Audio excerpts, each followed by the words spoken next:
आपण हे औषध यूज केल्यामुळं मॉर्टेलिटीला हे फरक पडल्यामुळं का नाही ते आपले बाकीचे औषध आहेत ते वापरण्याच्या म्हणजे वापरले नाही तरी चालते ते. उदाहरणार्थ मॉर्टेलिटी प्रमाण हे वाढत असले तर आपण सल्कोफ्रेन हे औषध यूज करतो, त्याची कॉस्ट पण भरपूर आहे. तसं हे औषध यूज केल्यामुळं मॉर्टेलिटी हे कंट्रोलमध्ये आल्यामुळे इतर औषधांचा खर्च वाचलेला आहे. मॉर्टेलिटी हाय वाढायला लागली तर सल्कोफ्रेन हे महागातले औषधं यूज करायला लागतात. ते औषधं आता इथे काहीसुद्धा मी यूज करत नाही.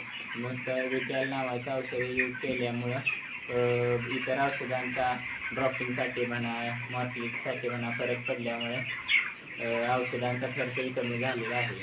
माझा औषधांचा खर्च जात होता 15,000 ते 16,000. मेडिसिन खर्च जास्त होत होता.